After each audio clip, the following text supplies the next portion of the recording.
제3장 제9조를 한번 보시겠습니다. 거기 보시면 해산 명령 및 자녀 재산의 귀속 이런 조항이 있습니다. 거기 보시면 사학법인이 고의나 중대한 과실로 명령을 위반한 경우에는 해산 명령을 할 수 있다. 교육부 장관이 이렇게 되어 있습니다.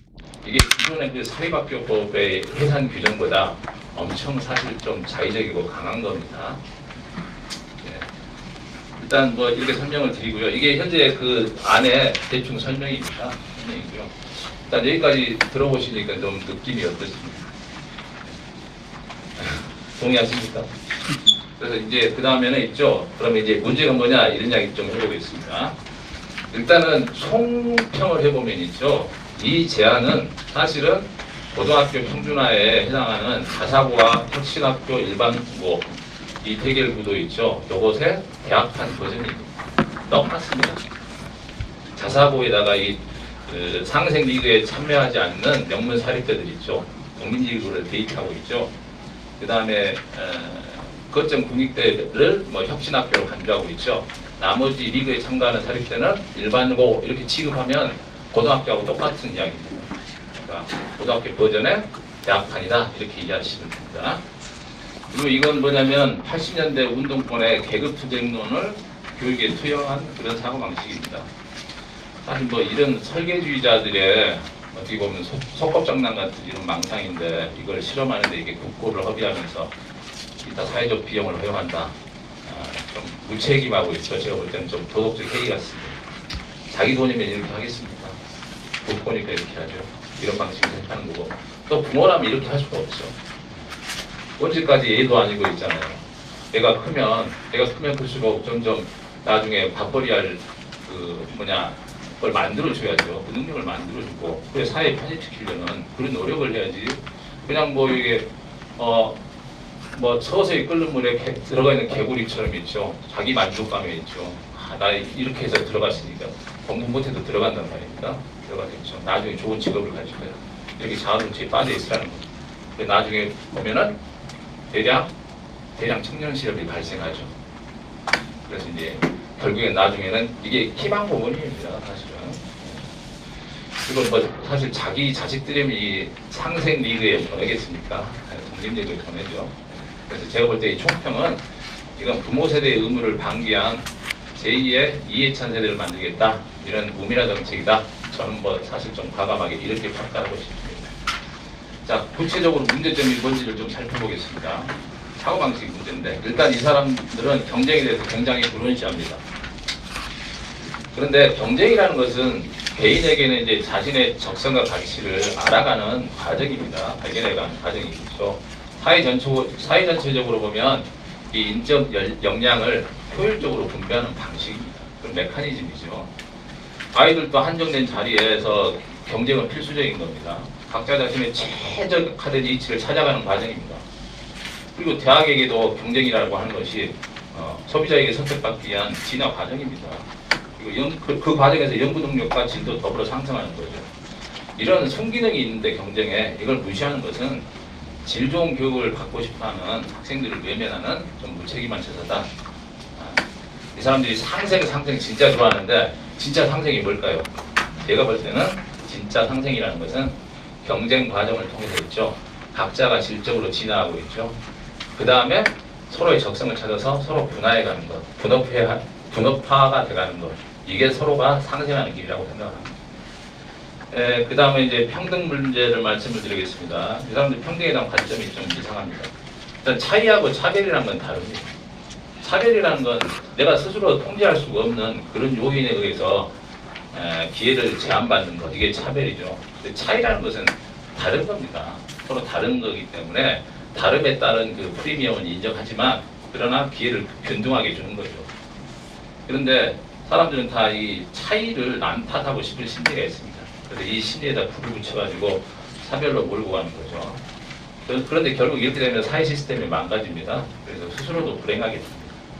노력과 적성이 거기에 대한 적절한 보상이 없는 사회가 어떻게 자율성과 창의성이 있겠습니까? 사실 뭐 지난 세기 100년의 그 전체주의 역사가 그걸 정확하게 보여주고 있지 않습니까? 더 이상 말할 필요 없죠. 뭐 이 한국에서 가난하게 태어나가지고 지금 내가 이렇다고 생각하는 사람들은 한국에 태어났다는 사실을 고맙게 생각해요. 그 아프리카나 후진국에 태어났으면 이 정도 혜택을 받지는 못하죠. 네. 뭐 모두 다 똑같으면, 세상이 다 똑같으면 바람이 불지는 않습니다. 대류가 안 일어나니까. 그러면 생명도 생기지가 않습니다. 그리고 모든 지역이 다 기후가 똑같아서 있죠. 쌀이 잘 자란다고 하면 배추는 누가 키우고 있죠. 요새 말하는, 쉽게 말하면 소는 누가 키웁니까? 네. 사람이 다 평등하다. 모두 다 의사 되고 싶어 하죠, 요즘 애들. 그러면 공학자는 누가 되냐? 그래서 이 평등에 대해서 너무 이렇게 불운시할, 이렇게 너무 차이를 차별로 보지 말자, 이런 말씀이고요. 다음에 사교육인데, 이 사람들이 사회가 불평하다, 불평등하다, 이런 논리가 이제 설득력이 있으려면 학벌이 인생을 좌우해야 됩니다. 학벌은 또 돈이 만들어내는 게 돼야 되죠, 논리상. 그러니까 돈이니까 뭐겠습니까? 사교육이잖아요. 결국 사교육이 인생을 좌우한다. 이렇게 공식이 나와야 됩니다. 이게 이제 논리의 핵심이죠. 그러니까 실제 교육 문제의 모든 문제의 근원을 사교육으로 돌리는 겁니다. 그래서 마녀 사냥하는 겁니다. 그리고 인민재판하는 거죠. 사교육 저놈한테 돈을 던져라, 이렇게 인민재판하는 거예요. 근데 여기 인민재판에 같이 참여하는 사람들이 있습니다. 사실 교육 관료들, 원하는 학교에만 열중하는 교육 관료들, 그리고 나는 애들을 굉장히 긍휼히 생각한다, 이렇게 말을 하고 싶어하는 약간 위선적인 교사들도 있습니다. 그리고 뭐 좌파 쪽의 그 교육 혁명가들도 있고 있죠. 근데 비싼 사교육 시킨다고 공부 잘하는 거 아닙니다. 공부를 잘하는 데는 사실은 호기심이라든가 지적 호기심이라든가 목표의식, 의지, 인내심 뭐 이런 것들 있죠. 집중력 이런 것들이 크게 작용하죠. 그리고 지금은 사교육도 단가가 많이 떨어집니다. 경쟁 때문에. 그래서 지식 전달하는 사교육은 거의 무료입니다. 사실 거의 무료고 있죠. 굉장히 저렴합니다. 오히려 뭐냐면 예를 들어 한 학생이 1년 동안 전 과목 좋은 인터넷 강의 수강하는데 30만 원이면 됩니다. 거기다가 탭까지 줍니다. 태블릿까지. 근데 이제 뭐 이 사교육 문제는 오늘 주제하고 약간 좀 그렇기 때문에 시간 관계상 좀 넘어가겠습니다. 그 인쇄물을 좀 참고해 주시기 바랍니다. 그리고 이 제안의 문제점, 이게 뭐냐면 사적 재산권을 과도하게 침해하는 거죠. 과도한 정부 개입을 준다, 이런 이야기입니다. 여러분, 대학 서열화가 문제라고 이야기를 하는데요. 같은 종류의 상품이 여러 개 있으면 서열이 생기게 되어 있습니다.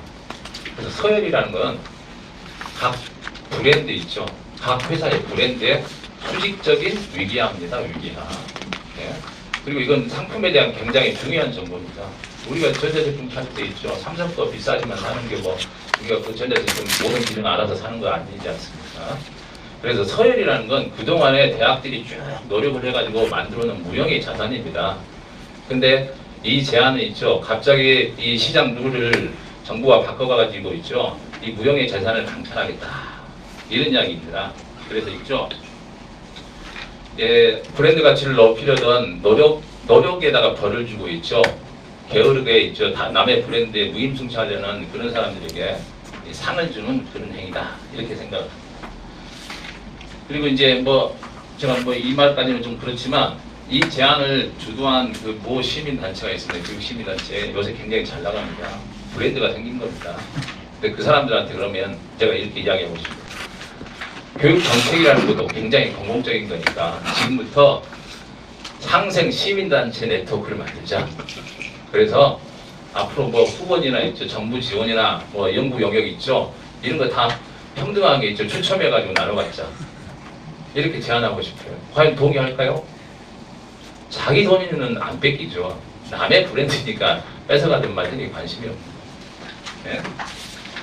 예, 그래서 조금만 좀 더 과장을 한다면 이런 사람들의 의식 구조 속에는 뭐가 있냐면 나중에는 어떤 일이 나올 거냐면 이 제안이 대학 평준화가 잘 안 되잖아요. 그러면 뭐가 나오겠습니까? 그 다음에 취업 평준화가 나옵니다. 네? 취업 보장제. 어떤 원하는 기업에 다 취업시켜주겠다. 그리고 이제 그러려면 기업들이 똑같아야 되잖아요. 임금 차이도 없어야 되잖아요. 공인직군이면. 그러니까 뭐가 나오면 상생 기업 네트워크 이런 거 나옵니다. 그래가지고 기업을 이제 또 국고 지원을 해가지고 평등하게 만들어준 다음에 그다음에 뭡니까 기업을 또 공영화하게 되어 있습니다. 예. 자 이제 제안대로라면 이대로 돼버리면 있죠. 지금 현재 상생 리그에 가입한 사립대는 이제 공영행위 되는 데 있죠. 공영행위의 뜻이 뭐냐면 국고지원이 50% 이상입니다. 대신 인사하고 예산은 학교법인이 아닌 대학 운영위원회에서 심의 의결합니다. 거기다가 학교법인은 지역 인사가 인사인 공익이사가 반 이상을 차지합니다. 그래서 이것은 사적 존재의 사학법인을 공적 존재로 전환시키겠다 이런 뜻입니다. 그리고 사실은 통제가 어렵고 있죠. 어려운 명문 사립대를 국민의 세금으로 공영화해가지고 교육부 관리들 통제해 주겠다 이런 생각입니다. 그러면 이제 자기들 이제 퇴직하면 그 대학으로 가겠죠.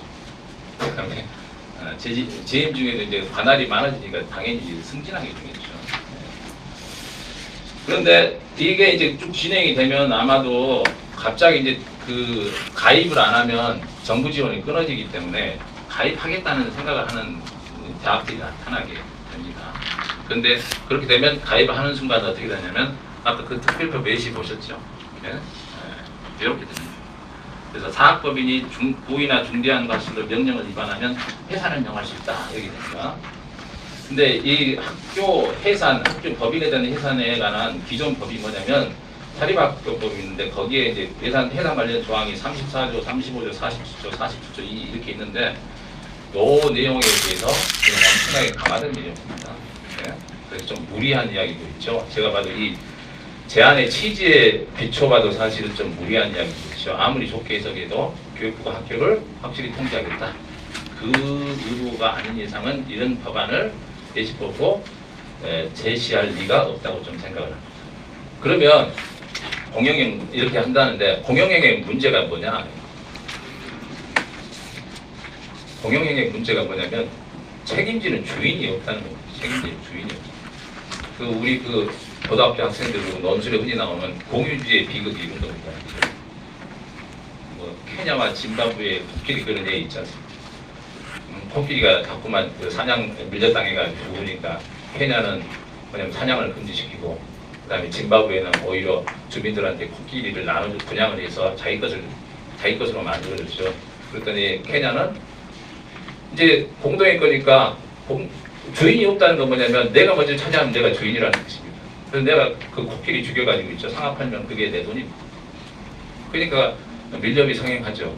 근데 짐바브웨에서는 내 코끼리잖아요. 그러니까 내 거니까 이걸 가지고 돈을 더 많이 벌 수 있는 방법을 연구하면서 오히려 코끼리를 보호하는 거죠. 그래서 나중에는 코끼리 개체수가 많아지니까 오히려 사냥부터까지 줘가지고 있죠. 사냥 방어까지 생겨가지고 돈을 더 벌겠다 이런 이야기입니다. 공영의 문제는 주인이 없다는 겁니다. 주인이 없다는 거. 발표는 정부 발표해 주시고. 아 예. 예. 그렇지. 예. 예. 몇 분 정도 됐습니다. 예. 아 그러면 예. 그래서 결국은 어떻게 될 거냐? 마이너리그하고 있죠. 메이저리그로 변해버립니다. 그리고 이제 사실은 사교육이 많이 줄어들 거냐? 일부는 좀 줄어들겠지만 2학년 때 가서 전공을 선택하지 않습니까? 그러니까 그 전공 사교육이 생깁니다. 인생이 걸려있는 문제인데 지금은 대입에 따라서 인생이 걸려있기 때문에 대입 사교육이 생기지만 이건 대학교 1학년 때 전공 선택하면서 인생이 걸리기 때문에 전공 사교육이 생깁니다. 그 다음에 많이 가입을 할 수가 없죠. 왜냐하면 재단을 뺏기는 겁니다. 그래서 사회대 중에도 있죠. 쉽게 잘 안 들어가려고 합니다. 이렇게. 그 다음에 이제 뭐 이런 이야기도 있죠. 그래서 국립대마저 사실은 슬럼화된다 이런 말씀을 좀 드리고요. 그 다음에 이제 이 추첨을 해주고 그 입학 허용 기준이 점점 낮아지게 됩니다. 왜냐하면 이게 입학 허용 기준이 그 밑에면 이제 대학을 못 들어간다는 뜻이기 때문에 압력을 받아서 낮아질 수밖에 없습니다. 프랑스 같으면 80%입니다. 80%. 그렇기 때문에 사실은 실력이 없어도 대학에서 수학하기가 좀 불가능한 학생들도 다 지원하게 됩니다. 미래에 대한 좋은 전망을 가지고. 그래서 현재 과도한 진학률을 유지시키게 되죠. 그래서 한계 사업은 연명을 시키게 됩니다. 네. 그런 거고 있죠. 그래서 뭐 또 이제 결국은 청년 실업의 근원이 됩니다. 왜냐하면 희망한 대로 배정하기 때문에 인기학과에 더 몰리는 거죠. 그래서 근데 이제 2학년 때 전공을 결정을 시켜도 거기에 탈락한 학생들 1년 동안 해온 게 있기 때문에 다른 전공으로 잘 안 갑니다. 의대를 가고 싶었던 학생들이 만약에 떨어졌다 하면 어딜 가냐면 생명공학과를 가기 때문에 그쪽 직업군에 학생들이 많아지기 때문에 나중에 졸업하면 그쪽 직업군에 인력이 많이 몰려져 있죠. 이게 청년 실업의 근원이 됩니다. 단값 등록금의 효과랑 똑같다고 생각하시면 됩니다. 그리고 있죠.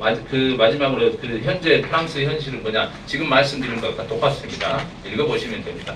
이게 상생 리그, 독립 리그 이렇게 볼 수 있는 대학과 비대학이 있는데 있죠. 대학 리그는 완전히 슬럼화 돼버리고 있죠. 프랑스의 중요한 자리들은 전부 다 벼랑계열 출신들이 다 차지합니다. 네. 이 정도만 말씀드리고 있죠. 그 뒤에 것들은 좀 거리가 멀기 때문에 시간 관계상 좀 프린트를 참고해 주시기를 좀 바라겠습니다. 여기까지 하겠습니다. 예, 감사합니다. 오늘 4개의 발표문이 어떻게 보면 상호 독립된 것이 아니고 서로 연결되고 있습니다. 그래서 이렇게 발표 각각 해주시면서 그 다른 분 세 분의 발표문을 보고 난 뒤에, 듣고 난 뒤에, 그 다음에 한번 이 코멘트할 그런 기회를 드리도록 하겠습니다. 자, 바로 넘어가도록 하겠습니다. 두 번째, 첫 번째 대학 평준화, 대학을 나름대로 평균화하는 방향에 대한 비판을 주셨고, 사학을 무력화하는 요식에 대해서 우리 박주희 시장님 20분 이내로. 네, 안녕하세요. 바른사회 시민회의의 사회실장으로 있는 박주희입니다. 제가 처음에 이 주제를 이렇게 받았을 때는 뭐 혁신학교와 자사고 이런 문제인가 등등이라고 생각했는데, 사실 좌파들이 토론회를 사학 무력화를 위해서 토론회를 상당히 많이 개최하고 있더라고요. 그래서 그 자료들을 보면서 정말 큰일 날 일들이 벌어지고 있구나. 그래서 그것들을 좀 잘 정리해보면 어떨까라는 생각에서 제가 토론문을 작성했고요. 문재인 대통령이 공약으로 내걸었던 사학 비리에 대한 부분은 그냥 적게 한 3가지 정도였습니다. 사학 분쟁 조정위원회 역할을 좀 조정하겠다. 그리고 사학의 감사 회계권을 좀 강화시키겠다. 그리고 비리 당사자인 사람을 학교에 복귀시키지 않겠다. 이 정도로만 나왔었는데, 사실 그 밑으로는 정말 치밀한 전략들이 지금 만들어지고 있는 거거든요. 국회에서는 사학 개정법 들이 18, 19대, 20대 현재까지도 정말 무수히 지금 발의가 되고 있습니다. 제 토론문 뒤에다가 정리해서 붙였고요. 지방교육청에서는 정말 곳곳에서 사학 운영을 통제하려는 그런 조례들이 발의되고 있습니다. 그리고 정교조와 교육단체는 이런 교육청과 그리고 국회와 공조를 하면서 아주 치밀한 계획으로 개혁안들을 만들고 있는데, 되게 재밌었던 거는 박주민 의원이 작년 2016년 11월 달에 원래 사학개정법을 발의하려고 법안을 만들었던 것 같습니다. 근데 그 법안이 발의는 안 됐거든요. 근데 그 법안을 가지고 이들이 이미 토론을 하면서 이 법안에서 어떤 내용들이 더 추가돼야 되는지, 이걸로는 약하다라는 의견을 주고받으면서 토론문을 작성하는 그런 것들을 보면서, 국회가 발의도 되지 않은 이 법안을 이 좌파단체에서 주면서 의견을 요구하는, 그러니까 완전 거꾸로, 그러니까 거의 국회가 움직이는 게 아니고 밑에서 물밑에서 만들어진 이 법안이나 등등을 거꾸로 국회나 교육청에 올리고 있는 그런 상황이 아닌가라고, 그런 점들을 이제 보게 되었고요. 근데 이들이 주장하는 게 그렇습니다. 일부 사학 비리, 그러니까 일부에서 일어나는 그런 사학 비리를 마치 전체 사학이 잠재적인 범죄 집단이냐, 그렇게 몰아가고 있는 거고, 사립학교를 개혁하겠다라고 하지만 사실은 개혁하는 게 아니고 이참에 정권도 바뀌었겠다, 한번 사학을 손 좀 볼까? 라는 이런 생각이죠. 근데 그들의 최종 목표는 뭔가, 좀 전에 김상국 대표님 말씀하셨지만은 대학의 공영화 이거지만, 여기서는 사립학교의 공영화입니다.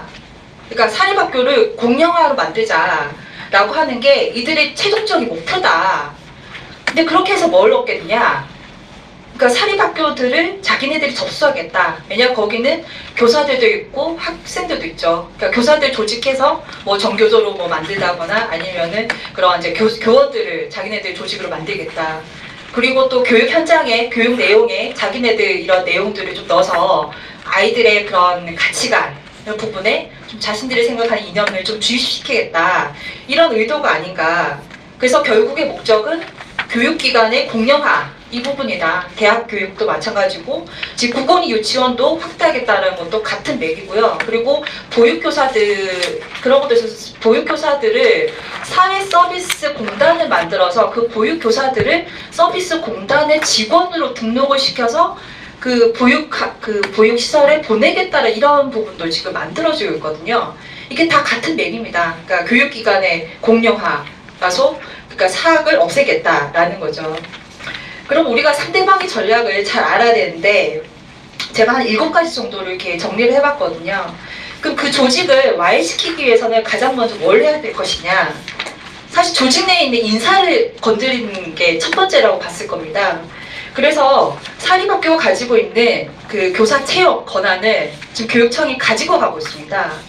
이게 그러니까 국공립 같은 경우는 임용고시를 통해서 이게 그 로테이션이 계속 되는 건데 사학 같은 경우에는 학교 법인이라든가 등등해서 이렇게 그 내에서 도는 거죠. 사학이 그 교사를 채용했기 때문에.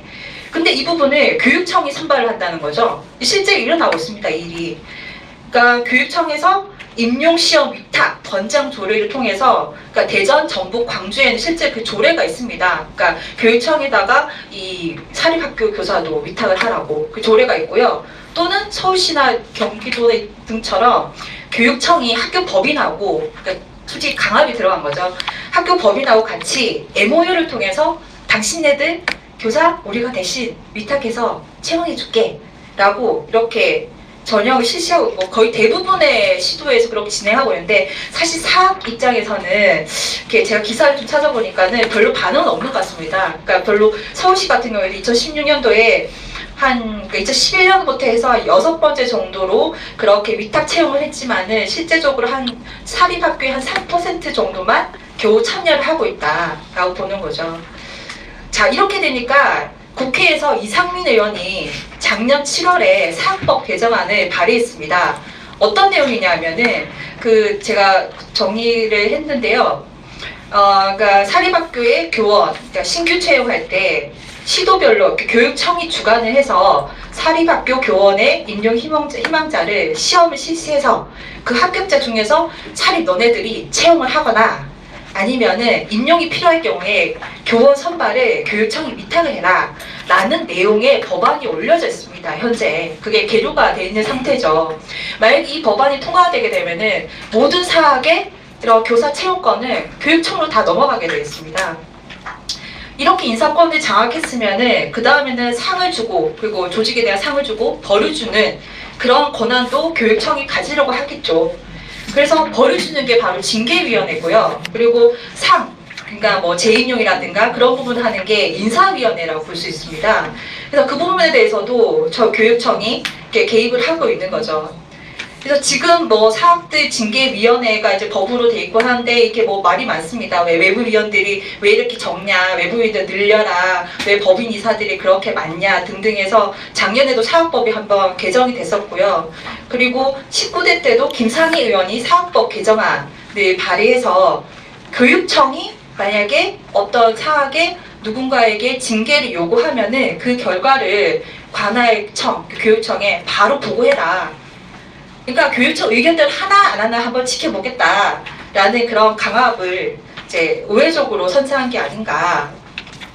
또 여기에 대해서 계속 징계위원회 구성을 변경하라고 합니다. 그러니까 징계권이라는 것은 사학에 있는데 그 변경을 하라는 거는 크게 3가지 정도로 얘네들이 주장을 하고 있는데요. 첫 번째는 법인 그리고 시민단체, 교육청이 추천하는 인사로 3분의 1씩 그렇게 구성해라. 또는 교육청 공무원이 직접 그 당연직으로 거기 징계위원회 참여하겠다. 그리고 3번째는 교육청이 그 징계위를 아예 그냥 위탁해서 하겠다. 이렇게 제안을 하고 있더라고요. 다음으로는 교원인사위원회를 조직하려고 하는데 교원인사위원회라는 거는 그 법상으로도 그렇고 그걸 어떻게 조직하고 기능하고 운영할 건지에 대해서는 정관으로 이렇게 두게끔 되어 있습니다. 사학의 정관. 그런데 이 부분에 대해서도 자기네들끼리 이렇게 정관으로 되어 있으니까 못마땅한 거죠. 어떻게 개입을 할까. 교육청이 비집고 들어갈 틈이 없습니다. 그래서 2013년, 14년도 한참 떠들었던 논란이 됐던 게 있습니다. 시도했던 게 서울시 교육청이 이 교원인사위원회를 학교 구성원의 다수가 인정하는 민주적인 절차에 따라서 구성 운영해야 된다. 라는 조례안을 발의해서 상당히 큰 논란을 일으켰었죠. 물론 서울시는 통과가 안 됐고요. 근데 이전에 경기도의회에서는 김상곤 지금 장관이 교육감 시절로 있을 때 비슷한 내용의 그런 인사위원회를 민주적인 절차에 따라서 구성하라라는 내용으로 조례를 통과시킨 적이 있습니다. 이 여기서 얘기하는 민주적인 절차는 과연 뭘 얘기하는 걸까요? 그러니까 민주라는 거는 다수, 그 교원의 그런 승인이나 협의 그런 등등을 받아서 그런 구성하라는 그런 또 의미가 아닌가라는 생각이 들었습니다. 세 번째로는 교육감이 사학 행정 지도권을 부여하겠다. 그리고 이 재정 지원을 빌미로 해서 사학을 통제하겠다라는 시도인 거죠. 앞에서 봤던 서울시 의회 그런 조례와 그리고 경기도 의회 조례에서 보면은 교육감이 사학을 행정 지도할 수 있다라는 그런 그 권한을 부여하는 조례가 그 경기도는 통과됐는데, 밑에 제가 박스에 넣은 경기도 사학기관 운영 지원 조례에 보시면 사학 지원 협의회라는 것도 만들어서 사립학교에서 교육 정책을 어떻게 추진할 것인지 그 계획을 사전에 협의하라. 그 추진 실태를 분석해서 같이 대책 강구한다. 그리고 거기 위원들은 외부 전문가들도 포함시킨다. 라고 해서 외부 전문가들을 돌려가지고 교육청이 얘기하고자 하는 거를 사립학교에 이렇게 전에 이렇게 압력을 넣으려고 했던 그런 시도도 있었고요. 그리고 이 경기도의회에서는 엄청 큰 논란이 됐긴 했지만은 이 조례를 제대로 따르지 않는 사학에 대해서는 재정적으로 제한을 두겠다라고 해서 논란을 크게 일으켰다가 본회의 그리고 상임위가 진행되는 과정에서 삭제가 된 바가 있습니다. 그리고 계속 이들이 가장 크게 보고 있는 공영형으로 운영을 하겠다라는 건데, 공영으로 어떻게 운영을 할까? 첫 시도는 그겁니다. 어떻게든 사학법인의 이사회 부분을 본인들이 접수를 해야 되는 겁니다. 이사회를 접수해서 점점 그 학교를 공영화, 공익화라고 해서 접수에 들어가는 거죠. 그래서 얘기하는 게 국가 재정 지원을 받는 비율만큼 그 학교에 이사회는 공영형 이사, 그러니까 공익을 추구하는 그런 이사를 선임해라 라고 얘기를 하고 있는 거죠. 근데 물론 이거 법인이 선임을 하는 거지만 그렇게 하고, 또는 다른 주장은 이사 추천 권한을 교육감이 행사를 해라 라고 주장을 하고 있고, 또 가장 강한 이 주장으로는 비리 사학이 있는 그런 학교는 공립화해서 사립학교 비율을 축소해 나가는 전략을 쓰자 라고 자기네들 토론회에서 아주 공식적으로 얘기를 나누고 있습니다. 그런 다음에 그럼 사학이 이렇게 교육청과, 만약에 교육청 사학이 아니고 교육청과 코드를 맞는 인사가 있습니다. 그럼 그런 사람들은 어떻게 구제해 줄까라는 부분도 고민을 했겠죠. 그래서 어떻게 구제를 해줄 것인가. 그래서 만약에 부당 징계, 보복 징계, 사실 이 부분은 부당 보복이라는 거는 그 의미에 따라 다를 수도 있겠지만, 만약에 어떤 정교조 교사, 어떤 정치적 집회에 참여해서 자기가 그런 징계를 받았다라는 것도 부당 징계가 될 수도 있을 거고요. 또는 아니면 사학의 비리, 정말 순수하게 사학의 내부 비리 문제를 이제 교육청이 얘기했더니 그걸로 인해서 징계를 받았다라는 게 될 수도 있겠죠. 그거에 대해서 그렇게 징계를 받은 거에 대해서 교육당국에 구상권을 청구하는 법안을 민변이 추진 중이다. 사실 민변이 추진 중이라고 해서 제가 좀 자료를 찾아보려고 했는데 그런 기사화는 아직 안 됐으니까 자기네들끼리 그런 얘기들 역할 분담을 해서 이렇게 추진하려는 게 아닌가라는 생각이 들었고, 또 만약에 부당징계에 참여한 자들에 대해서도 징벌적 손해배상금을 청구하자. 또 지금 법상으로는 사학법도 만약 민법의 규정을 준용해서 이사가 그 임무를 획퇴할 경우에는 같이 연대해서 손해배상 책임을 물게 되는데, 이사뿐만이 아니고 만약에 이사가 아닌 다른 사람, 그러니까 학교 임원 정도가 되겠죠. 업무 집행 지시를 했던 사람한테도 손해배상 책임을 묻자라는 것도 박영선 의원이 한번 19대 때 발의를 한 바가 있습니다. 그리고 사학분쟁조정위원회의 기능을 약화해야 되겠다. 왜냐하면은 사학분쟁조정위원회, 그러니까 비리가 일어난 학교에 임시이사를 선임하고 해임하고 등등 그런 모든 심의권이 사학분쟁조정위원회에 있는데, 이건 교육부 장관에 소속으로 돼 있고, 조정위원들은 어디 대통령, 국회의장, 그리고 대법원장 추천을 받아서 그 대통령이 위촉하게 돼 있는 거죠. 그래서 이 사학분쟁조정위원회가 결정을 내리면 교육청은 그거에 따르게 돼 있습니다.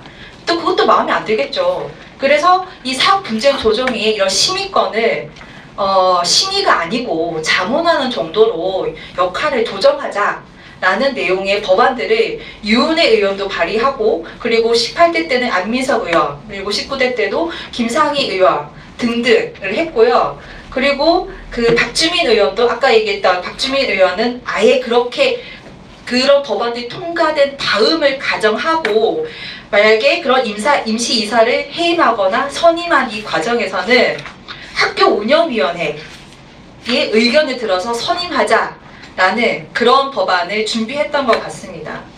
그리고 마지막으로는 시민감사관을 학교에 파견하자라는 내용인데요. 송병춘 이분 아실 겁니다. 그 무상급식 관련해서 아시죠? 이명부 의원님. 네. 그 배옥동 그분의 남편이신 그분이 발표한 자료가 있었는데, 현재 법으로서는 사학에 대한 감사를 민간 위탁을 할 수 없게 되어 있습니다. 그러니까 주민의 권리 그리고 의무와 직접 관련된 사무에 대해서는 법인이나 단체 위탁을 못하게끔 지방자치법에 이렇게 돼 있기 때문에, 이들이 얘기하는 거는 그러면 지금 시민감사관 제도가 있지 않느냐. 그러면 시민감사관 제도에 비상근인 사람들이 많은데 비상근 상근으로 돌려서 그들을 주기적으로 사학에 파견해서 감사하게 하는 그런 방법은 어떠냐라는 거를 준비하고 있는 거죠.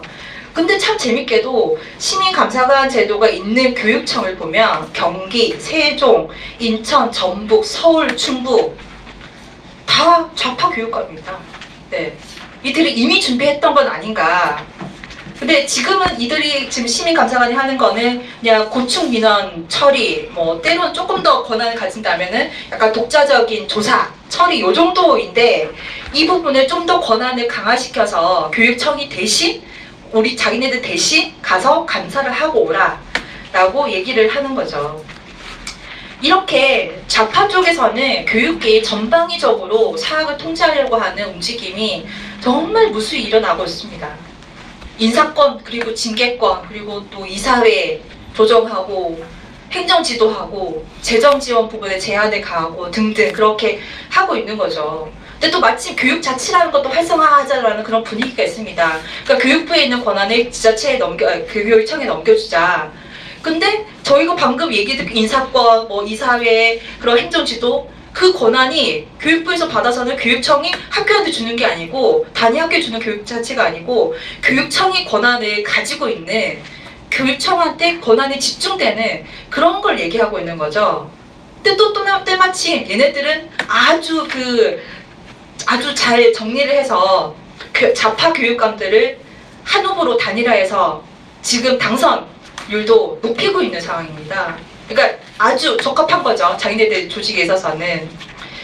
근데 이렇게 문재인 대통령이 나라다운 나라를 만들자라고 했으면서 왜 사립학교다운 사립학교를 만들자라고 왜 말 못하는가. 그나마 있는 그런 사립학교다운 사립학교는 자사고 등등인데, 그것마저도 이 정부에서는 그 존립 위태롭다. 그러면 과연 공공성이 우선이냐, 사학의 공공성, 자주성, 여기에 대해서 상당히 말이 많은 거죠. 좌파들은 공공성을 하는 거고 사학에서는 자주성 이렇게 얘기하는 건데, 사실 그 우리나라 사립학교법의 조문들을 보면은 공공성을 아주 많이 가지고 있는 조문들로 가득 차 있습니다. 거의 한 2배 정도, 자주성보다는 공공성을 이유로 사학을 통제하려는 그런 조문들이 훨씬 더 많다라는 그런 연구 결과도 있습니다. 근데 제가 이렇게 얘기하는 게 사학을 편들려고 하는 게 아닙니다. 저는 사학이랑 전혀 상관없는 사람이고요. 사학을 편드는 게 아니고, 이렇게 교육이 다양화되고, 그리고 학교의 선택권을 가지게 되고, 그리고 다양한 학교가 만들어지는 거는 이게 교육의 수요자인 교육의 자유하고 연결되기 때문에 우리가 사학의 자유를 얘기하는 거거든요. 교육을 받을 권리라고 얘기했을 때는 우리가 다양한 교육을 받고 내가 원하는 교육에 선택을 할 수 있는 그런 권리까지도 포함되어 있기 때문에 사학의 자유라는 게 사학의 권리가 아니고 교육의 기본권이다 라고 볼 수가 있는 거고, 지금 이렇게 전방위로 이렇게 도사리고 있는 이런 부분들을, 사학에 대한 통제는 우리 교육 수요자에 대한, 국민에 대한 교육 기본권의 침해라 라고까지 볼 수 있지 않은가. 근데 저는 뭐 지피지기면 백전백승이라는 말이 있겠지만은 사실 이렇게 얘네들이 주도 면밀하게 준비하고 있는데 우리가 이 정도로 준비를 해도 우리는 겨우 막는 수준입니다. 승리를 하는 게 아니고 겨우 막는 수준이에요. 근데 그마저도 서로 교육감 선거만 되면은 다들 뿔뿔이 나와서 저희는 지는 싸움을 하고 있는 거죠. 그러니까 제발 같이 뭉쳐서 승리는 못하더라도 우리의 교육의 자유라도 지키자라는 게 좀 같이 주장이 돼야 되지 않을까라고 생각하면서 마치겠습니다. 예, 감사합니다. 이번 정부의 정책 방향이 뭐 교육뿐만 아니고 뭐 모든 분야 다 그렇습니다. 인간은 악마고 공공부분 정부는 선이다, 천사다 이런 마인드를 많이 가지고 있습니다. 그래서 가능하면 이제 민간 부분에 그런 영역을 줄이고 공공부문을 확대하자 하는 그런 방향 같습니다. 그래서 사업 무력화 시도되고 있는 그런 부분이 잘 지워주셨습니다. 자, 그다음에 어떻게 보면 같은 맥에서 자사고 특목고 폐지된 사항인데 어떻게 보면 이 부분에 대해서 가장 현장에 계신 분이십니다. 오세모 자사고 협의회 회장님. 제가 볼 때는 한 2시간 또 이야기하실 정도로 열이 상당히 많이 받으셨을 건데 한 20분 이내로 올려야 되는 그렇게 좀 부탁드리겠습니다. 네, 안녕하십니까. 저는 중동고등학교 교장으로 있는데 어떻게 하다 보니까 자유형사직구를 운영하게 되었고 또 이제 전국에 이제 46개 자유형사직구가 지금 운영되고 있는데 저희들이 이제 좌파 교육감들하고 이렇게 싸우다 보니까 연합회를 만들어서 여러 차례 우리 학부모들이 집회도 하고 목소리도 내고 이렇게 해왔습니다.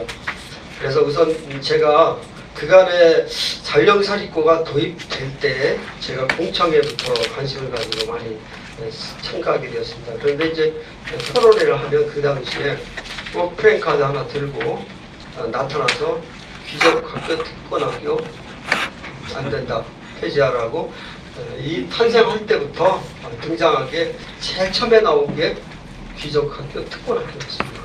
그런데 이 친구들이 반론을 제시하는 게 아니라 사진만 딱 찍고 사라진 거예요.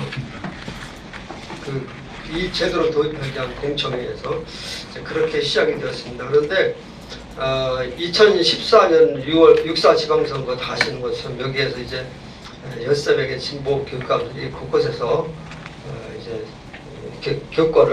교육권이죠. 대권은 놓쳐도 교육권은 우리가 기필코 차지한다.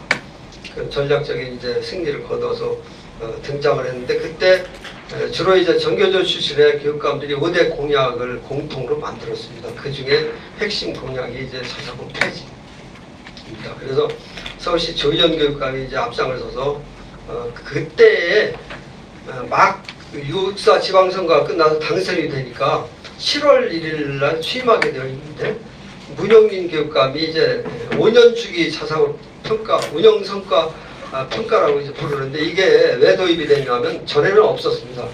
근데 이제 자유형사직구가 도입돼서 또 특목고도 마찬가지입니다. 여러 가지 부작용에 대한 사회적 반론이 나오니까 교육부가 뭐 이제 좀 이걸 좀 완화시키기 위해서 어떻게 하면 좋으냐 해서 5년 주기 운영 성과 평가라는 이름을 붙였습니다. 그래서 이건 법령에 초중고등교육법 시행령에 근거해서 거기에 보면은 이제 평가하는 영역이 있습니다. 교육과정을 뭐 어떻게 운영했느냐라든지 권학인형 부여를 위한 노력을 어떻게 했느냐라든지 등등 그 지표에 따라서 이게 전국에 또 통일을 해야 하니까 전국에 이제 공통 지표하고 각 지역 교육감에게 한 10% 정도의 이제 재량권을 줘가지고 평가를 하고 돼 있는데 문영민 교육감이 다 평가를 끝내놓았는데 본인이 이제 그래서 결과 발표를 앞두고 있었는데 이제 조희연 교육감이 들어서면서 이거를 이제 무리하게 자의적으로 평가위원을 구성해가지고 재평가를 하게 됐습니다.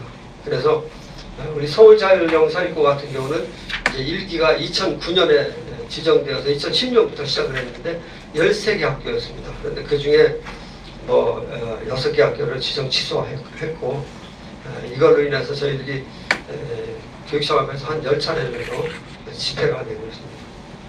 그래서 이제 강경하게 맞서고 뭐 교육청을 뭐 학부모들이 막 점거하고 이렇게 이제 되니까 이게 그때는 이제 교육부가 그래도 이제 저사고를 만들어내고 백업하는 이런 그 차원이었기 때문에 이거는 문제가 있다. 재량권 일탈 남용한 거다. 그래서 6개 학교 지정 취소한 거를 교육부 장관이 직권 취소했고 그 조영 교육감은 교육부 장관을 상대로 그 취소 처분을 취소해달라는 소를 대법원에 제기해서 지금도 계류 중에 있습니다. 사실 그게 지금 이제 서울 같은 경우였고 그 다음에 이제 이기자사고가 있습니다. 나머지 10개가 2015년에 또 평가를 하는데 여기서 이제 한번 이제 전투 경험을 쌓아서 이제 두 번째는 이제 2015년에는 3개 학교를 또 지정 취소를 하겠다 해서 이제 청문서부터 뭐 뜨거운 여름에 꼭 이때가 여름인데 교육청 앞에서 뭐 여러 가지 이제 강경하게 맞서서 결국은 이게 이제 2년 유예를 시켜줬습니다. 2년 후에 이런 부족한 미흡한 부분을 보완을 하면 재평가를 해서 결정을 하겠다 하는 게 바로 지난 6월 28일이었습니다. 그래서 이게 어저께 뭐 취임 3주년 인터뷰에서 제가 보니까 굉장히 본인이 것이 컸다 결정을 내리는데 뭐 진영에 어떤 압박이 있었을 거고 또 그 이미 6개 학교 지정 취소하려다가 이게 이제 뭐 태클이 걸려서 이게 어려움이 있다는 걸 본인이 알고 있으니까 굉장히 우왕좌왕하다가 최종은 이제 저 평가를 해보니까 모두 다 평가 기준을 넘어서는 그래서 저는 그날 기자들한테 그랬어요. 이거 봐라. 그렇게 자사고가 저희 취지를 일탈해서 파행 운영을 하고 그랬는데 당신들이 구성한 평가위원들 통해서 평가해보니까 전부 다 평가위원을 통과했다는 뜻은 바로 자사고들이 저희 취지에 맞게 운영되고 있다는 방증이다 라는 것을 스스로 입증한 것이기도 합니다. 근데 아무튼 이 정부가 들어서서 이제 그 교육 공약에 이게 포함되다 보니까 교육감들이 이제 뭐 충성 경쟁하듯이 언론에 말을 쏟아내게 됐는데 제일 먼저 이제 이재정 경기교육감이 본인은 5년 주기 평가를 통해서 2019년과 2020년에 다 해체하겠다 이렇게 이야기했는데 뭐 여러 가지 반론들이 나왔습니다. 요즘에 또 입장을 바꿔서 조영 교육감하고 비슷하게 그러니까 이제 두 번째 조영 교육감이 나서서 폐지하겠다 이렇게 여러 언론에 인터뷰를 하다가 6월 28일 날 이제 공을 교육부로 넘기고 이거는 내 힘으로 불가하다 그러니까 법령을 개정해서 정부 차원에서 해줬으면 좋겠다라고 공을 넘겼습니다. 그리고 이제 드디어 김상곤 체제가 출범하면서 김상곤 교육부 장관도 국가교육회의에서 결정하겠다라고 이렇게 우회적인 이런 발표를 해서 지금 진행형이 되고 있습니다. 그러면 제가 잠깐 이제 자사고의 도입 배경에 대해서 좀 뭐 다 알고 계시지만 말씀을 드려보면 우리가 고교 평준화 제도가 서울, 부산에서 시작된 게 1974년입니다. 근데 이게 이제 전국으로 이제 막 확산이 돼서 최근까지 어떤 시도는 또 도시는 평준화를 갔다가 다시 비평준화, 또 반대로 비평준화를 갔다가 다시 평준화 이렇게 이제 하면서 전국적으로 이제 지방 그 자치제가 좀 활성화되면서 확대되게 되었습니다. 어떤 무슨 뭐 지역의 주민들의 여론을 수렴해서 그러니까 이제 포퓰리즘적인 그런 결정이 이제 많이 나오게 되는 거죠. 그렇게 이제 되는데 평준화를 한 20년 해보니까 이거는 필연적으로 획일화가 될 수밖에 없고 이미 중학교와 고등학교 9년의 의무교육 과정을 거치면 학생들의 진로가 차별화될 수밖에 없습니다. 어떤 학생들은 뭐 대학 진학을 할 게 아니라 나는 예술 쪽으로 나가야 되겠다든지 아니면 특성화고등학교에 진학해서 해야 되겠다든지 이런 수요 공급을 다 맞출 수가 사실 없습니다. 그런데 무리하게 전국의 고등학교를 다 평준화를 시켜서 모든 예산을 n분의 1로 주고 그러다 보니까 붕어빵 학교와 붕어빵 교육과정이 등장할 수밖에 없습니다. 그때 참고로 제가 꽤 오래전이지만 에어컨을 학교에 설치하겠다 그랬더니 교육청에서 연락이 와서 좀 하지 마라. 그거 왜 그러냐고 그러나 우리 돈 들여서 하는데 그럼 그럽니다. 옆에 학교는 선풍기도 잘 안 들어가는데 그 학교에 하면은 이웃에 있는 아이가 불평해서 우리가 못 산다 민원을 내니까. 그러니까 이 건전한 사학들의 교육 투자를 다 막아버리는 거예요. 평준화하는 게 그렇습니다. 통제하지 않으면 강제 배정을 해줬는데 학생이 선택, 학부모 선택이 아니라 배정된 학교에 가서 우리 저 이웃 아이는 에어컨 나오는 교실에 공부하고 누구는 선풍기 안 돌아가면 가만히 있겠습니까? 교육청 뭐 하는 거냐? 이러니까 제발 좀 협조해달라. 이게 이제 그 현실이었습니다.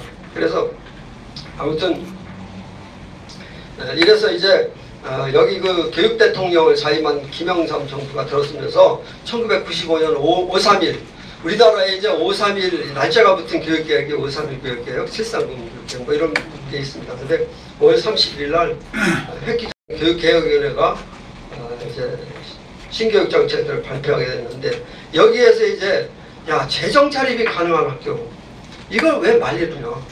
교육 투자를 하겠다는 학교 이거 왜 말리느냐? 그래서 제안을 하게 됐습니다. 이게 불씨가 되어서 다음에 이제 1999년 당장 김대중 정부에 거기가 바로 핵심입니다. 이해찬 초대 교육부 장관이 제가 그래서 이거를 실제 그런 말 안 했다 뭐 그래서 제가 다 찾아보니까 한겨레 신문에 1999년 연초에 취임을 하면서 인터뷰를 했습니다. 거기에 뭐라고 되어 있냐면 시장 원리 도입해서 교육개혁 이루겠다. 그 다음에 교육도 경쟁과 시장 원리에서 자유로울 수 없다. 이렇게 화두를 꺼내면서 이제 공론화 과정을 거쳐서 제도화에 이르게 됐습니다. 그래서 2001년 8월 9일 날 이걸 발표를 했는데 여기에 바로 도입 취지가 딱 4가지로 축약이 되어 있습니다. 첫째, 고교 평준화 제도의 기본 틀은 유지한다. 그런데 평준화를 획일화를 나왔기 때문에 이걸 보완하기 위해서 다양화 특성화를 한다. 두 번째입니다. 그 다음에 세 번째는 교육의 수월성 추구를 배려한다. 교육의 수월성 추구를 배려한다. 세 번째입니다. 네 번째는 열악한 교육 재정을 효율적으로 사용한다. 이 자성과 등장하면 여기에 재정 결함 지원을 하지 않아도 되니까 이 돈을 세이브해서 공교육에 쓰겠다는 그런 뜻이었습니다. 그 다음에 이제 MB정부가 다 하시는 것처럼 평준화를 넘어서 다양화로 이렇게 해서 이걸 이제 고교 다양화 300 프로젝트를 공약으로 내걸고 확대 정책으로 가서 전국에 이제 50개가 넘었습니다. 한때 51개까지 갔는데 지금 이제 대개 학생 모집이 이제 어려워지고 재정난에 부딪힌 학교들이 유턴을 합니다. 일반고로 전환해서 굉장한 진통을 겪고 있습니다.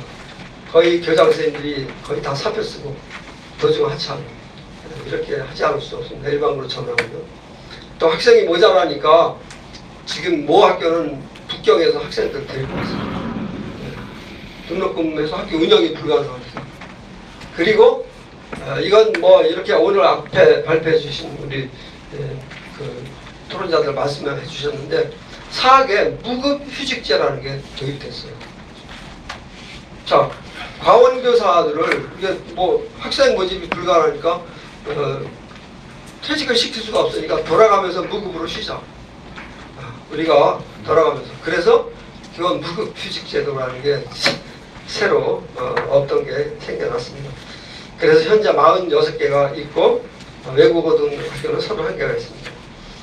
그래 오늘 이제 제가 뭐 여러 언론에도 이런 말을 쭉 하고 있지만은 온갖 레토릭을 동원해서 부자들만 다니는 특권학교다, 교육 생태계를 파괴했다, 또 뭐 일반고를 2부 리그로 만들었다, 또 암적 경제 뭐 적폐 세력에서 온갖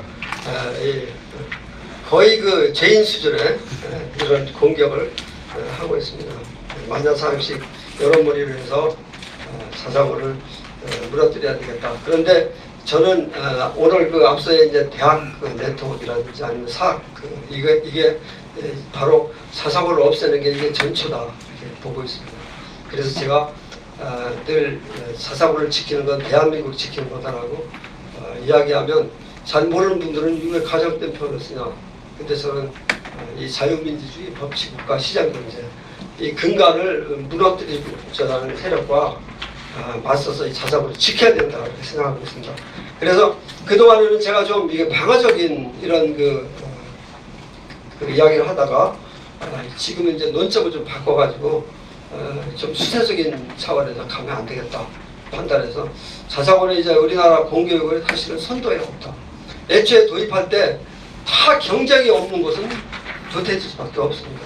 이건 역사가 이미 증명하고 있습니다. 그래서 어느 정도의 경쟁을 통해서 그럼 경쟁에 선도했을 게 누구냐? 첫째, 교육 투자 의지가 있느냐? 둘째는 재정 자립이 가능하냐? 이런 학교들 건전사업들을 자율사립고로 전환해서 사실은 전환할 때 초기의 약속은 차후 4가지를 교육과정 운영권, 인사, 재정, 학생 선발권 이 4가지 영역에 자유를 확대해 나가겠다라고 이렇게 비전을 제시했는데 사실은 하나도 약속이 지켜지지 못했습니다.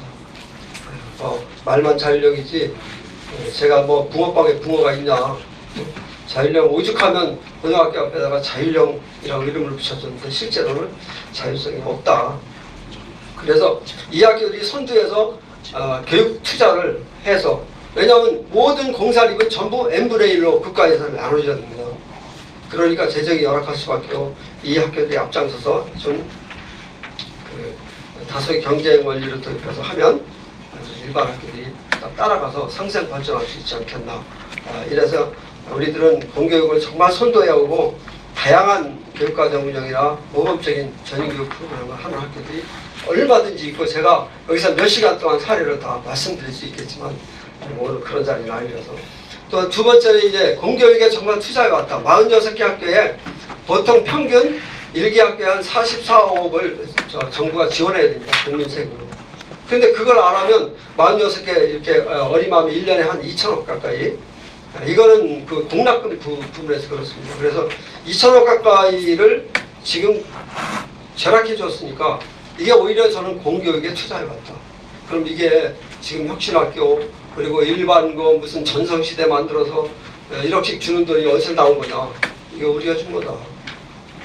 이렇게 말씀드릴 수가 있을 것 같습니다. 그러면 현장에 가보면 무상급식 도입해서 그 예산의 블랙홀입니다. 그쪽으로 예산이 다 가서 실제로 학교 운영이 굉장한 압박을 받고 있는 게 현실이다. 이건 공립학교 교장선생님들이 물어보면 말 안 합니다. 본인들끼리 모였으면 다 얘기합니다. 뭐 언론이 이게 인터뷰하면 다 진짜 속에 있는 얘기는 안 합니다. 지킬까봐. 못하죠. 그 다음에 사교육의 아주 진원이다.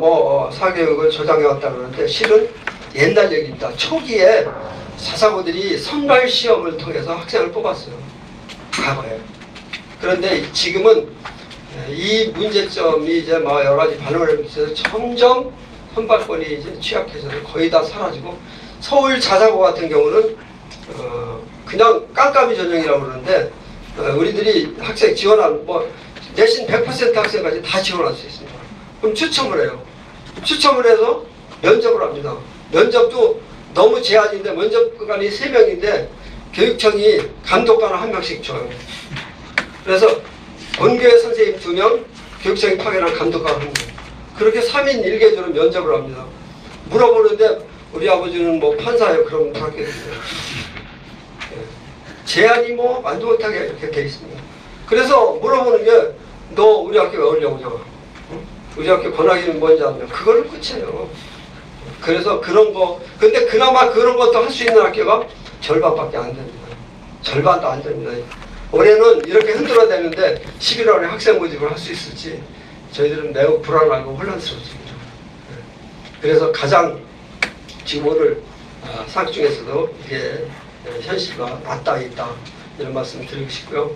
사교육을 안으로 끌어들이기 위해서 그래서 제가 부자들만 다니는 특권학교 그러는데 실제 서울 자사고들의 등록금을 보면 월 46만 원 수준입니다. 제가 상하이 저널이라는 중국 신문에 그것도 꽤 오래전에 보니까 중국의 한 분기에 1억을 넘는 귀족학교들이 있어요. 사회주의 중국의 사립학교들이 어마어마하게 많습니다. 옛날에 금속평이 중국을 빨리 성장시키려면 학교를 서열화시켜야 된다고 얘기했습니다. 제가 지난번에 중국을 가서 정말 소름이 돋치는구나. 이거는 머지않아 우리는 이제 감당할 수 없는.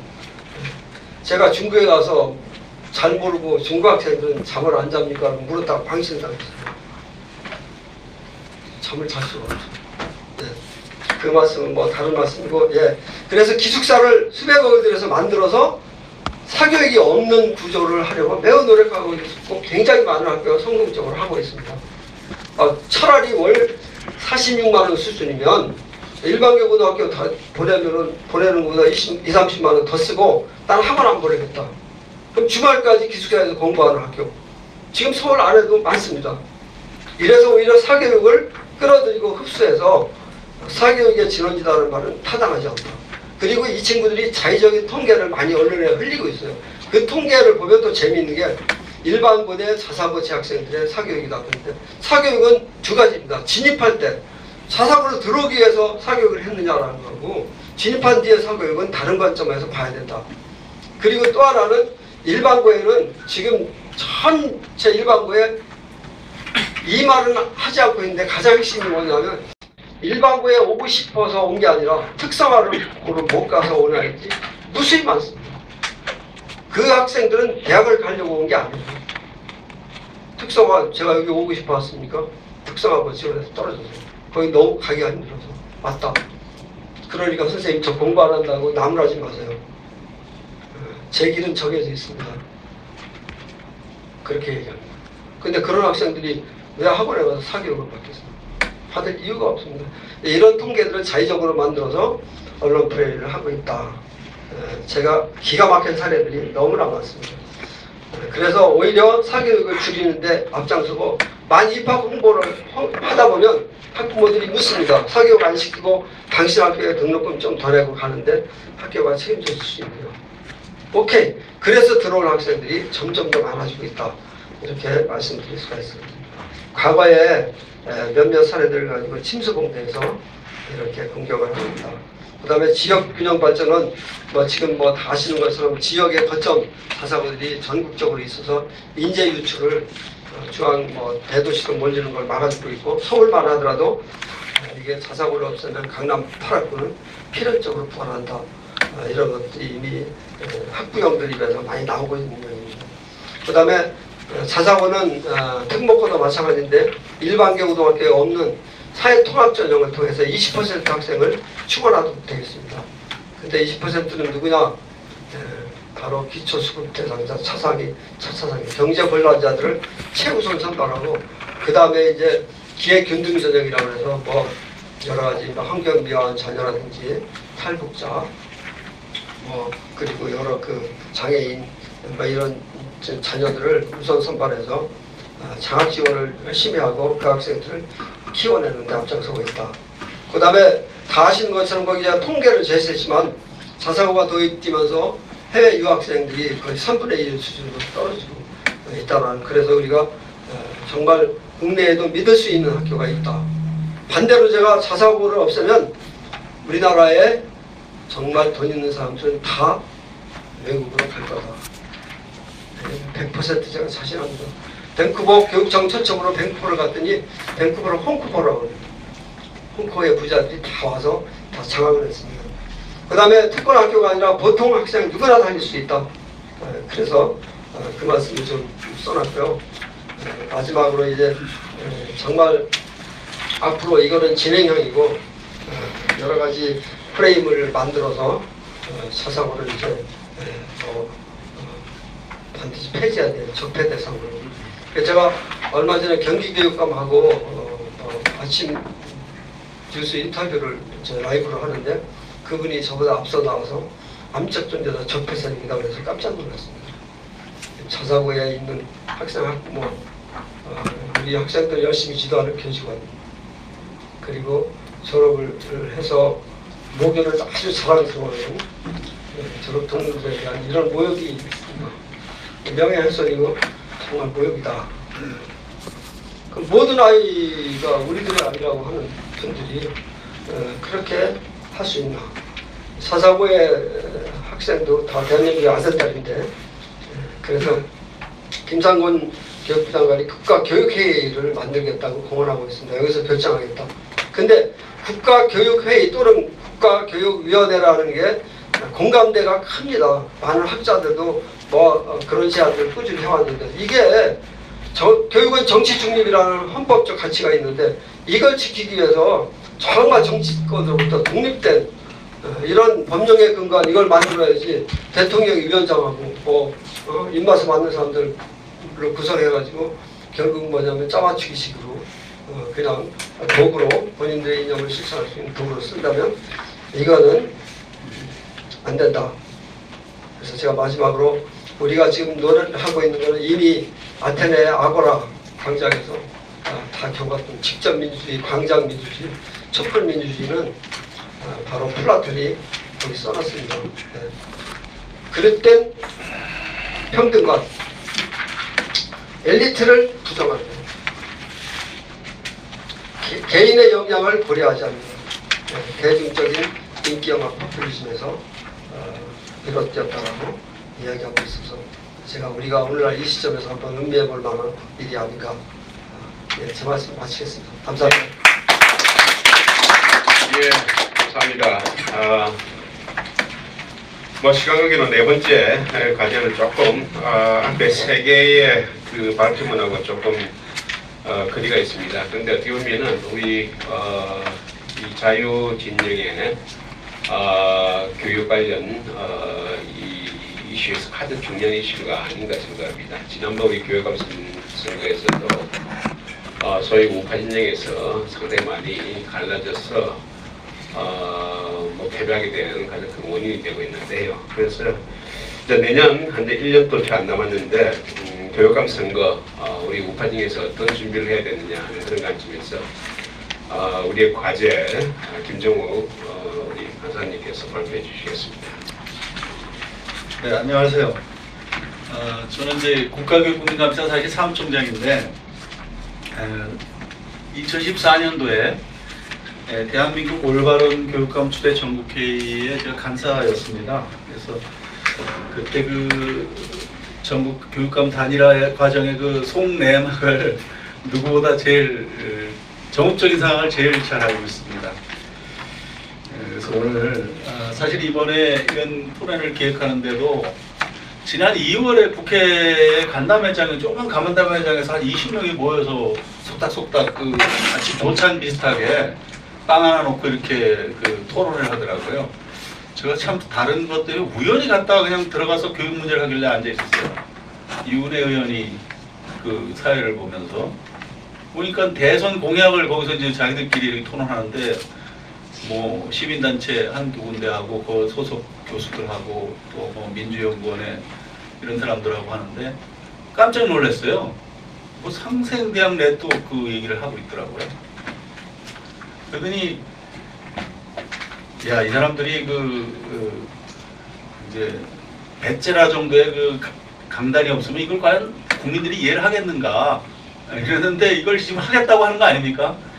네, 하겠다는 거예요. 그냥 뭐 대통령 권한도 갖고 있고 국회도 자기들 편이고 또 지방 정부도 전부 장악이기 때문에 일사천리로 밀어붙여서 해버리겠다는 겁니다. 근데 이제 이거를 현실적으로 이게 막을 수 있는 수단은 국민 여론 외에는 없지 않습니까? 그리고 이걸 저지할 수 있는 유일한 수단은 내년 지방선거에서 교육감을 우파 보수 성향의 교육감으로 당선시키는 것 외에는 현실적으로 지금 수단이 없습니다. 네, 지금 뭐 자유한국당 정도가 지금 우파 정당인데 그 화력이 과연 이것을 저지시킬 수 있는 화력이 안 된다고 보고요. 또 당 안에 이렇게 교육에 대해서 깊이 아는 사람도 없고 뭘 저 사람들이 하는 것을 어디서 이렇게 맥을 잡아서 딱 끊어야 되는지를 잘 모릅니다. 국회의원들이. 그래서 굉장히 위기감이 느껴지고 해서 이번 토론에도 이렇게 기획이 된 걸로 알고 있고요. 결국 이제 초중고를 평준화 완성했고 이제는 이제 유치원도 이제 평준화하겠다, 공용형으로 하겠다. 그래서 사립 유치원을 지금 다 공용형으로 몰아가기 위한 국공립 유치원 확대 정책을 펴고 있습니다. 그래서 지금 사립 유치원들이 지금 극렬히 저항하는 중에 있어요. 이게 지금 언론에 잘 안 나오는데 극렬히 저항하고 있습니다. 그 다음에 이제 대학도 이제 평준화하겠다는 거 아닙니까? 그러면 초중고는 이미 아까 붕어빵 교육이라는데 저는 수족관 교육이라고 이렇게 부르는데 전국에 13,000여 개의 수족관을 만들어 놓고 일률적인 걸 지금 공급하고 있지 않습니까? 자, 이렇게 되면 결국 교육의 국가 개입을 계속 강화해 나가겠다는 겁니다. 이건 진보 보수의 문제가 아니고요. 이 우리나라 교육 마피아 권력들의 문제예요. 교육 공무원들이 뒤에서 계속 부추깁니다. 그래서 우리나라 국가 예산 내국세 20.27% 약 금년 같은 게 57조인데 그 독립 예산 아닙니까? 교육부 장관의 독립 예산이고 교육 공무원들의 자기들 교육 권력이거든요. 누구도 못 건드립니다. 이제는 일반 예산에서조차 더 가져오겠다고 지금 이렇게 이제 계속 운동하고 있습니다.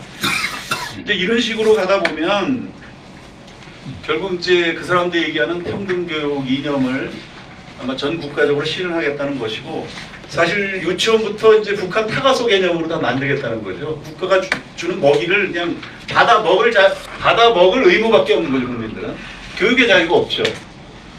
국가가 이렇게 해놓은 거에 가서 그냥 보낼 자유만 있지 무슨 특별한 내 아이를 위한 교육을 받을 수가 없다 보니까 결국 사교육으로 가는 겁니다.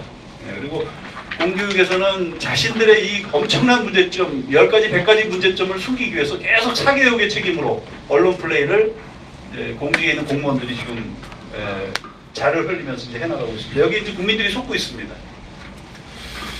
그래서 지금 이제 이거를 이 사람들이 볼 때 그럼 이런 식으로 대학 평준화까지 이뤄놓으면 30년 후에 이 나라를 이끌 인재는 자사고 출신들이 아마 다 이끌 거예요. 그때는 그만하게 다 뭐 공부 안 해도 적당히 졸업하게 할 거니까 자사고 출신들이 이제 경쟁력 있게 공부하고 있지 않습니까? 이 학생들이 이제 30년에 이 나라를 이끌 인재들이 다 될 거란 말이에요. 그러니까 이제 뭐 써서 뭐 개준다고 이 사람들이 어떻게든지 이 자사고를 없애야만 되는 것이 이제 이 이념적인 생각을 가진 사람들의 지금 아주 기본적인 이 사고방식입니다. 그리고 놀랍게도 이 사람들은 대한민국이 선진국 되는 거에 대한 생각은 없어요. 그냥 꼭 그렇게까지 잘 안 살아도 서로 이렇게 비슷하게 살면 행복하지 않냐. 기본 개념이 이거기 때문에 그걸 아주 자신들의 신념으로 지금 밀어붙이고 있는 그런 중에 있습니다. 그런데다 이번에 문재인 정부의 사회주의적 신념에 투철한 것으로 보여지는 김상권 씨 장관에 임명하기를 주저하지 않았죠. 또 16개 교육청 중에 13개 이상의 교육감이 유사한 이념 성향을 지니고 있습니다. 또 교육계는 어떻습니까? 지금 전교조의 막강한 행동력, 정치적 영향력 아무도 부인하지 못하고 있습니다.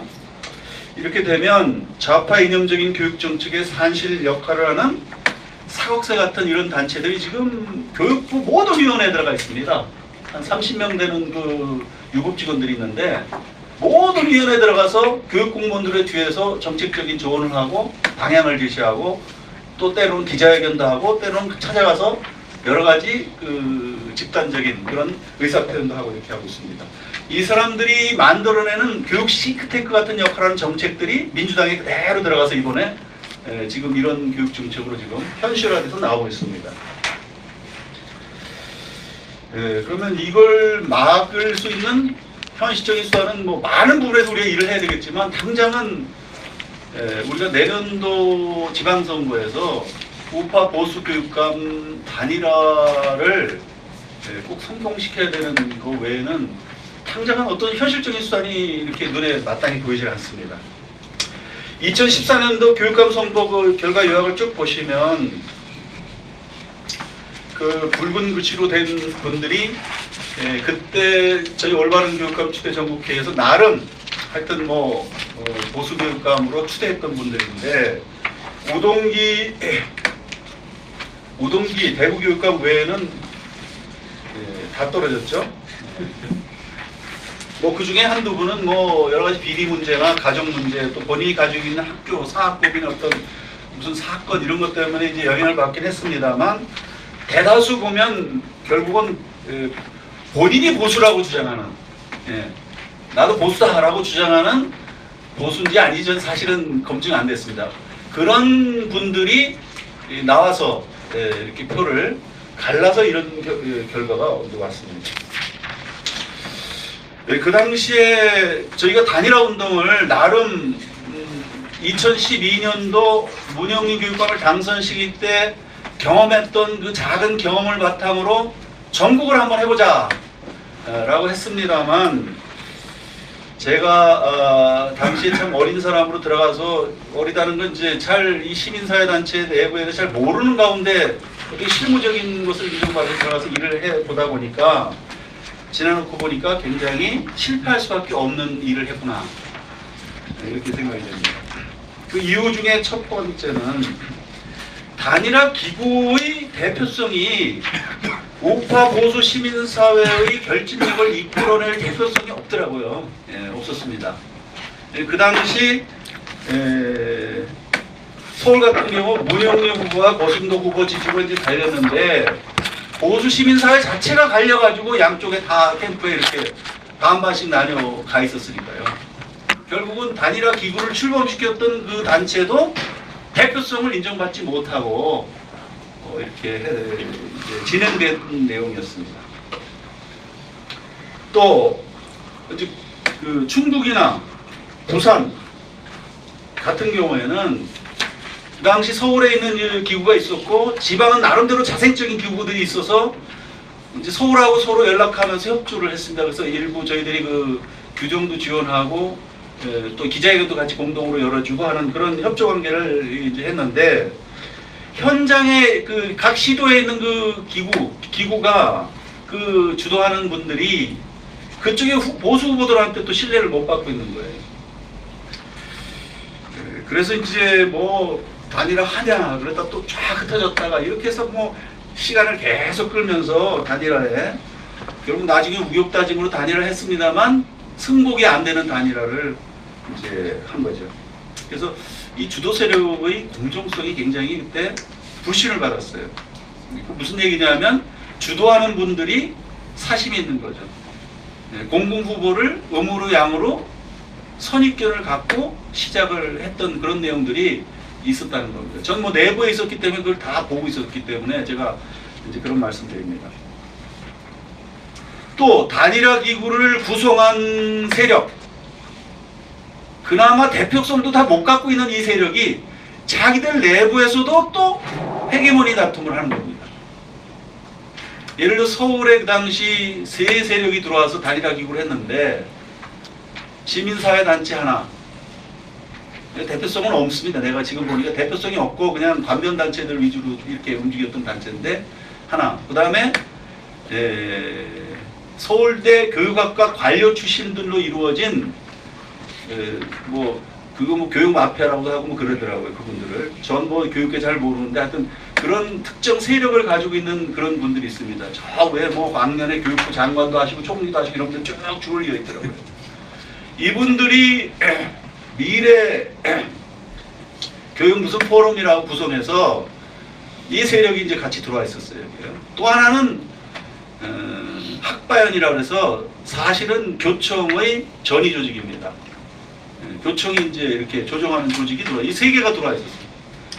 그런데 교청도 미리 벌써 다 도마다 누구 뽑겠다고 이게 다 벌써 후보를 가지고 있고, 또 그쪽 그 미래 거기도 나름 뭐 서울은 누구 다 자기들 생각 갖고 있고, 또 거기다가 이 시민단체도 다 누구 전국에 누구 하겠다고 다 다른 사람들 서로 갖고서 거기 들어와 있는 겁니다. 그런 식으로 진행이 됐기 때문에 실패의 단초가 됐다 말씀드리고요. 단일화 기구의 후보 검증 능력도 굉장히 미흡했어요. 내가 보수라고 주장하면 다 보수 교육감인 겁니다. 그 당시에는 그 사람이 정말 이념이 보수인지 교육정책이 보수인지 검증할 수 있는 부분이 이제 굉장히 미흡했습니다. 그 다음에 단일화 기구가 전국적인 역량도 부족했어요. 지방 같은 경우는 몇 개 지역에서 이제 자생적으로 그 단일화를 했고 또 어떤 후보들끼리 하는데, 그분들이 나름 시너지 효과를 위해서 서울하고 연락을 해서 이렇게 같이 한 데도 있지만 그냥 단독으로 한 데도 있고요. 또 같이 한다 할지라도 서울에서 많은 지원을 해서 이렇게 그 여론의 그 어떤 주목을 받을 수 있도록 이렇게 해야 되는데 이 기구가 그만한 역량이 안 되는 겁니다. 소위 이제 우파의 인터넷 언론조차도 다 단일화에 좀 적극적으로 나설 수 있는 정도의 네트워크도 가지질 못했다. 그렇게 말씀드리겠습니다. 그래서 그런 것도 실패 요인이 됐고요.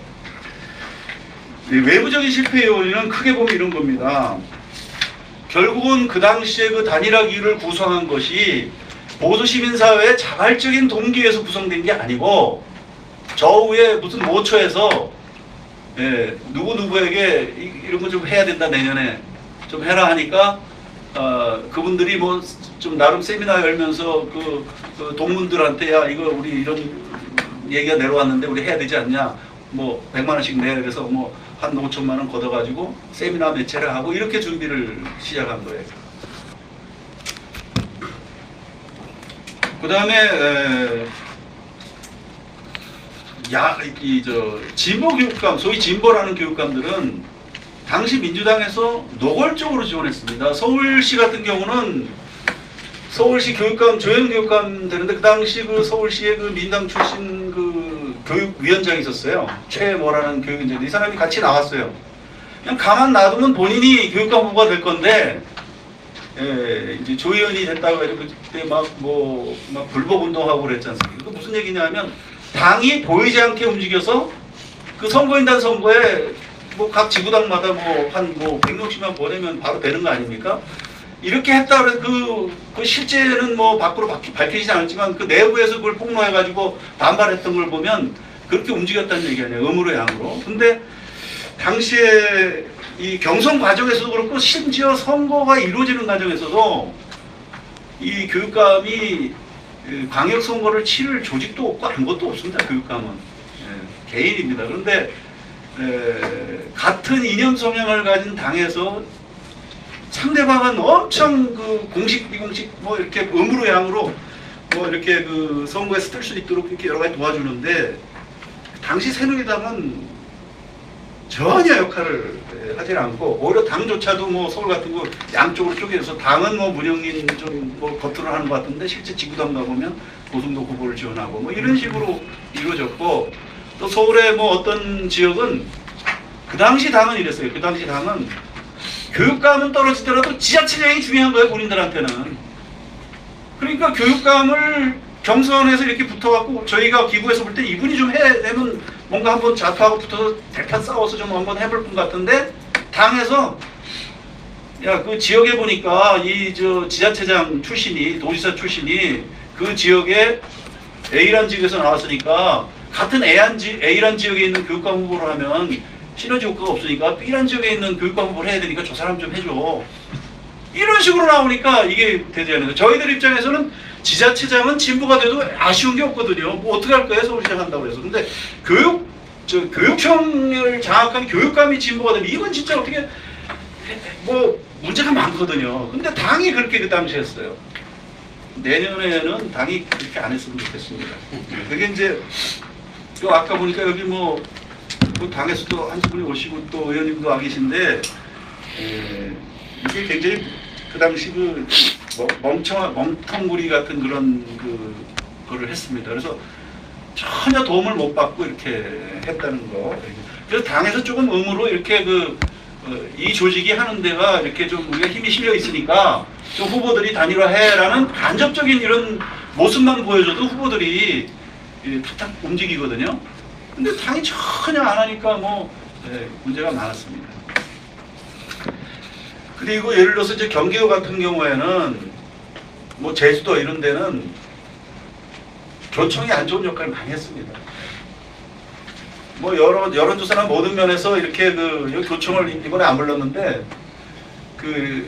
이렇게 될 만한 사람이 있음에도 불구하고 끝까지 교육대학 출신 뭐 누구를 해야 된다 해가지고 아주 언론 플레이하면서 방해하더라고요. 제주도 같은 경우에는. 결국 둘 다 떨어졌지 않습니까?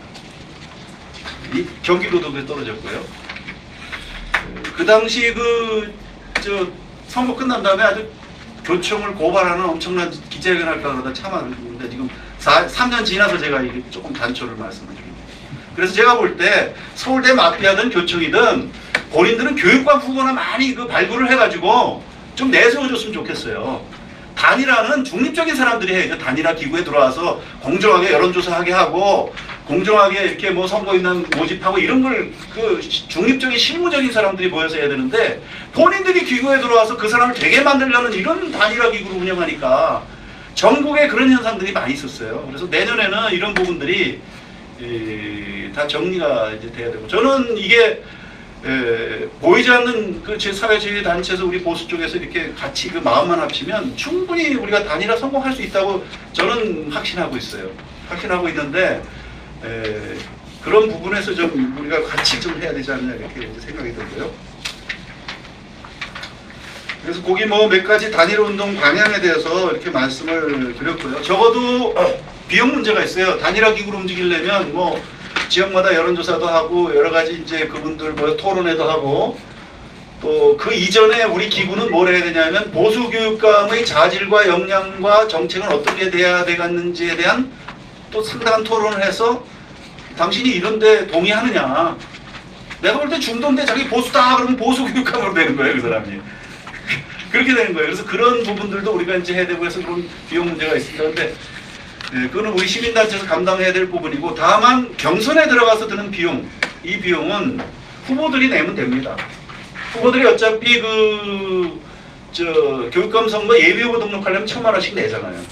그 예비후보 등록할 그 1,000만 원 가지고 단일화 경선하는 게 나아요. 그리고 거기서 떨어지면 아야 본 등록 안 하는 게 세이빙이지. 어정쩡하게 1,000만 원 내고 예비 등록해놓고 또 아까우니까 또 5,000만 원 또 내고 또 아까우니까 계속 끝까지 가다가 9% 그래서 이제 집안 이렇게 말아먹고 하는 이런 일들인데 이번에는 적어도 내년 1월 달까지는 단일화 경선이 다 맞춰져 가지고 뭐 적어도 교육감 생각 있는 분들은 뭐 경선에 돈 1,000만 원 낼 생각을 갖고 단일화 기구에 와서 여론조사할 때 본인이 지불하면 되는 거예요. 경선 기구에서 이렇게 다 운영하더라도 본인이 각자 이렇게 분배된 그 금액을 그 여론조사 기간에 내고 이렇게 하면 됩니다. 그래서 그런 내용들에 대한 보관은 다 있는데 우리가 얼마나 이제 단합되는 것이 중요하냐 이런 것이 굉장히 중요하고요. 제가 그 후보자 추천 규정이라는 걸 뒤에다 놓습니다. 상당히 공정하게 할 수가 있습니다. 예를 들어 선거인단 모집을 꼭 하기로 합의를 하면 뭐 여론조사만 하기로 하면은 후보들 간의 합의 그러니까 단일화 경선 기구는 이런 겁니다. 후보들 간의 합의를 유도하는 거지 단일화 경선 기구가 너 꼭 이렇게 해라고 하는 건 아니에요. 그 대신 그분들이 여기 단일화 경선 기구에서 우리가 후보들 간에 논의를 하겠다는 장을 마련하는 것이고 거기서 들어왔다 나가면 이제 아웃시키는 겁니다. 그리고 이제 본인들이 뭐 여론조사를 하기로 합의를 하면 여론조사만 하고요. 그럼 예를 들어서 여론조사 공정하게 하기 위해서 각 후보들이 자기가 원하는 여론조사 기간 2개씩 제출해라. 재입뽑기 하는 겁니다. 예를 들면 아주 공정하게 할 수 있어요. 뭐든지요. 그리고 비용도 똑같이 이렇게 분배해서 할 수 있고요. 그렇게 할 수 있고 또 선거인단 모집을 한다. 그러면 홈페이지 개설해가지고 일반 선거인단 모집을 합니다. 이게 뭐냐면 선거인단 모집에서 사전투표 못하게 됐어요. 법에. 근데 인기투표를 할 수 있단 말이에요. 선거인단 모집을 하는데 말은 선거인단을 모집한 실은 뭐냐면 교육감에 관심이 있는 동호회를 만들겠다. 서울교육감에 관심이 있는 동호회를. 인터넷에 공지해서 뭐 3만 명이 들어왔어요. 동호회. 그 동호회에서 인기 투표하겠다는 데 대해서는 이게 가능하거든요. 좌파가 그렇게 하는 거거든요. 법을 다 이렇게 피해서 하는 겁니다. 그러면 예를 들어서 뭐 후보들 동호회를 모아놓고 토론회를 한 다음에 투표를 하는 방법도 있을 수 있고요. 단지 후보들이 알아서 활동한 다음에 그냥 투표만 하게 할 수도 있고요. 방법은 굉장히 공정하게 할 수 있습니다. 다만 후보들이 역량이 있으면 자기 아는 사람을 10,000명을 동원하든지 3,000명 동원하든지 뭐 아는 자기 지지단체들한테 좀 여기 많이 가입하게 하든지 그건 후보들의 역량이죠. 관리하는 우리 단일화 기구에서 할 내용이 아니에요.